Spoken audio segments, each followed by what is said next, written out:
ఎలా ఉంది సార్ 5 సంవత్సరాలు జగన్ గారి పరిపాలన ఎలా ఉంది మీకు? ఏం బాగలేదు సార్, అంతా సిండికేట్ అండి. ద్వారపూడి చంద్రశేఖర్ రెడ్డి సిండికేట్.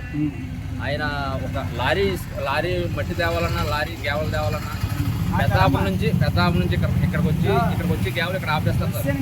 ఇక్కడ ఆపేసి వాళ్ళే తోలాల.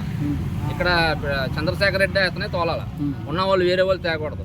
వేరే వాళ్ళు చేస్తే 5,000 వేస్తారు, వీళ్ళు వెళ్తే 7,000 వేస్తారు. అంటే ఎంత తీసుకుంటారండి వీళ్ళు? సిండికేట్ అవి మొత్తం వేరే బ్యాంక్ నుండి ఇక్కడ రాకుండా చూడదు. అయినా పాకిస్తాన్ అండి అది. పెద్దాపురం పక్కన వాళ్ళు తోలొచ్చు. వాళ్ళ చెరువులో పెద్దాపురం చెరువు నుంచి మట్టి వాళ్ళకి తెచ్చేసి ఇక్కడ వేయొచ్చాను. నేను స్వయంగా నా చేలో మట్టి నేను తోలుకుంటుంటే నా లారీ ఆపుకుని స్టేషన్ తీసుకుపోరండి. వాళ్ళ లారీలో తోలిపోతున్నారు, వ్యాపారం చేసుకుంటున్నారు. తోలిపోయి చంద్రశేఖర్ రెడ్డి ఫోన్ చేయన్నారండి. చంద్రశేఖర్ రెడ్డి ఫోన్ చేయి, నేను అయితే లారీ వదులుతాను. అప్పుడు నేను అన్నా, చంద్రశేఖర్ రెడ్డి ఆడికి ఫోన్ చేయను, కావాలి నన్ను అరెస్ట్ చేసుకో, నన్ను అరెస్ట్ చేసుకోబోయా కావాలితేనే. అంతేగాని నేను చేయనంటే ఆ అరగంట ఆలోచించుకుని వదిలేశారు, లారీ వదిలేశారు. ఇది చాలా దారుణం అండి. మేము బట్టి పెట్టుకున్నాం, 20 మందిని పోషిస్తాను నేను. మా మీద సిండికేట్ చేయడం కాదు, మట్టి తోలుతున్నారు. అది కాదు, మా మీద సిండికేట్ చేయడం ఏంటండి? ఒక గ్యావల్ ఉందండి, గ్యావల్ ఉంటే ఇల్లు కట్టుకుంటాడు. ఆడి మీద సిండికేట్ చేయడం ఏంటి?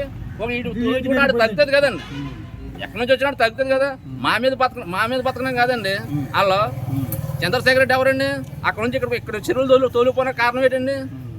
ఆయన ఎవరో ఇక్కడ ఎమ్మెల్యే తోలుతాడంటే 11 కార్యకర్త బాగుపడతాడు. అక్కడ ఆయన ఎవరండి ఇక్కడికి వచ్చి వ్యాపారం చేయడానికి? ఇక్కడ ఇప్పుడు వైసీపీ ఎమ్మెల్యే పోటీ చేస్తుంది ఎవరండి? వంగగీత పాతను పిండి దొరబాబు గారు. ఆవిడ ఇక్కడ స్థానికురాలే కదండి? స్థానికులు కాకినాడ అండి. స్థానికాలు ఏంటండి మొదలగడ పద్నాలుగు వచ్చింది. ఆయనకి ఇవ్వచ్చు కదండి టికెట్. అది కాపు అన్నారు, ఆయనకి ఇవ్వచ్చు కదా టికెట్. ఆవిడకి ఎందుకండి ఇవ్వడం? ముద్రగడ పద్మనాభం ఇప్పుడు వైసీపీలోకి వెళ్ళిపోయారు కదా. వైసీపీలోకి ఎందుకు వెళ్ళిపోయారండి? కాపునట్టు పెట్టాడండి ఆయన. ఎందుకని ఎవరికి ఉపయోగకరం? ఆయనకు ఉపకారం. ఇప్పుడు మా చిన్నతనంలో మేము ఇప్పుడు లారీలు వేసుకుని వచ్చాం, లారీలు వేసుకుని వెళ్ళిపోవాలి అండి. ఆ కాపునాడు పెట్టకపోతే ఇలా కాపు సీఎం చేసినండి తెలుసండి. ఆ కాపునాడు పెట్టడం వల్ల కాపులు అందరినీ కింద దొక్కాడు ఆయన. అదే ముద్రగడ పద్మనాభం గారు వైసీపీలోకి వెళ్ళిన తర్వాత ఆయన సినిమాల్లో హీరో అయ్యండి, వచ్చి రాజకీయాల్లో హీరో అని చెప్పానంట.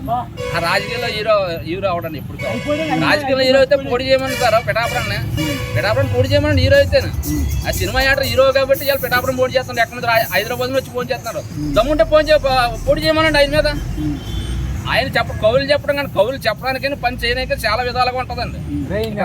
అర్థమవుతుందండి, పని చెప్పడానికి కవులు చేయడానికి చాలా విధానంగా ఉంటుంది. చంద్రశేఖర్ రెడ్డి అయిన అతను ఈ ఏరియాలో తిరిగితే మేము ఒప్పుకోవండి. ఆయన మాది పట్టుకోవడం ఏంటండి? ఆయన పట్టుకెళ్ళాక మా ఎమ్మెల్యే పట్టుకెళ్ళాలంటే మేము ఒప్పుకుంటాం. మా నియోజకవర్గంలో ఎమ్మెల్యే పట్టుకెళ్ళాలంటే మేము ఒప్పుకుంటాం. ఎక్కడ కాకుండా వచ్చి ఆయన పట్టుకెళ్ళడం ఏంటి? రెడ్లు ఇక్కడ అడిగెట్టమనండి, వంగగీతం రమ్మనండి ఎంపీని, మేము మాట్లాడతాం. ఎంపీ ఇవాళ కాపాడలేదు, ఆవిడ ఎంపీగా గెలిపించారు కరెక్టే, కాపాడలేదు. ఇవాళకి రాలేదు, ఒకసారి కూడా రాలేదు. ఆవిడకి ఎలా తిరుగుతుందండి? రాజధాని లేదు. ఎవరు అడిగారండి? ఇక్కడ రాజధాని కూడా ఉండాలి కదా, ప్రతి ఒక్కరికి రాజధాని ఉండాలి. 3 ముక్కలు దాటేయడం అన్నమాట చంద్రశేఖర్ రెడ్డి, జగన్మోహన్ రెడ్డిని. వీళ్ళంతా వ్యాపారం చేసుకున్నారండి. 5 సంవత్సరాలు వ్యాపారం చేసుకున్నారు, వ్యాపారం చక్క పెట్టుకున్నారు అంతే. ఈసారి మీరు మరి పవన్ కళ్యాణ్ గారికి అవకాశం ఇస్తానంటున్నారు. పవన్ కళ్యాణ్ గారు తెలుగుదేశం జనసేన ఉమ్మడి అభ్యర్థిగా పవన్ కళ్యాణ్ గారు మేము ఓటేస్తామండి. అందరూ ఓటేస్తాం. తెలుగుదేశం వాళ్ళు, జనసేన మొత్తం. వైసీపీ కూడా సగం వచ్చేస్తుందండి ఇందులోకి. వైసీపీ వాళ్ళు మరి ఇప్పుడు మనిషికో బైక్ ఇస్తాను, ఇంటికో బంగారం. బైకులు అందరికీ ఉన్నాయి సార్. బైకులు ఉన్నాయి, బంగారం ఉంది, అన్నీ ఉన్నాయి. మేము కష్టపడి సంపాదించుకున్నాం. వాళ్ళకి దోసుకుని సంపాదించుకోలేదండి మేము. వాళ్ళు దోసుకున్న సొమ్ము మాకు ఇవ్వగలుగుతారు. మీకు కష్టపడ్డ సొమ్ము ఉందని మా దగ్గర మేము తీసుకోము. అర్థమైందండి. దోసుకున్న సొమ్ము ఎంతనే ఇస్తారండి? చెల్లు మట్టి తోలిపోరు, బైక్ అయినా కొనిస్తాడు, ఏదైనా కొనిస్తాడు ఆయన. మేము కష్టపడి 10 మందిని పోషిస్తున్నాం. మేము కష్టపడి 10 మందిని పోషించే వాళ్ళకి దారి కాపాడతలేదు. ఇక్కడ వ్యాపారం 10 మంది పోషించడం తప్ప మేము అందులో లాభాలు ఏం తింటలేదు. మేము వాళ్ళ లాభాలు తింటున్నారు. ఎవరిదండి పిండేసి పోషించాడా చెరువులో మట్టికి? పిండి అంత సిండికేట్ అమ్మనాక ఆయన సంపాదించాడు. పూర్వం మా ఆస్తే మా పిల్లలదే, మా తరతరాలు మా ఇస్తున్నారు. ఇవాళ రేపు పొద్దున అంత తవ్వుపోతే ఏమీ లేదు ఇక్కడ. మరి ఇప్పుడు పవన్ కళ్యాణ్ గారు తెలుగుదేశంతో పాటు కలిసి వస్తున్నారు. ఆయన సింగిల్ గా పోటీ చేయడం మంచిదంటారా, ఆయనతో పాటు కలిసి రావడం మంచిదంటారా? ఆయనతో కలిసి రావడం మంచిది. రావణాసురుని కొట్టాలంటే అండి అందరూ కలిసి కొట్టాలండి. ఇప్పుడు పరిస్థితులు బాగాలేదు. అమ్మ ఒడి, తొక్క ఒడి ఇవన్నీ వేసారండి. అన్నీ ఏడుకున్నారు. ఆయన ఫస్ట్ స్టార్టింగ్ సీఎం అవును కానించి 2024లో ఎలా గెలని ఆలోచించాడు తప్ప అభివృద్ధి చేద్దామని ఏ రోజు ఆలోచించలేదండి. జనాలకు ఉపయోగపడి పని ఏది చేయలేదు.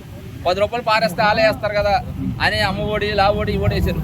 ఓటు ఆయాల కాంచి ఇవాళ కొంటనే ఉన్నాడు ఓటు. 2000 సీఎం అవిని కానించి కూడా ఇవాళకు కొంటనే ఉన్నాడు ఆయన ఓటు. అంటే ఏమనుకుంటున్నారు ఈ 5,000 వేస్తే పర్లేదు 5,000 పడేస్తారు ఏంటండి ఇవాళ ఎందుకు అమ్మఒడి గురించి చూస్తున్నారు జనాలు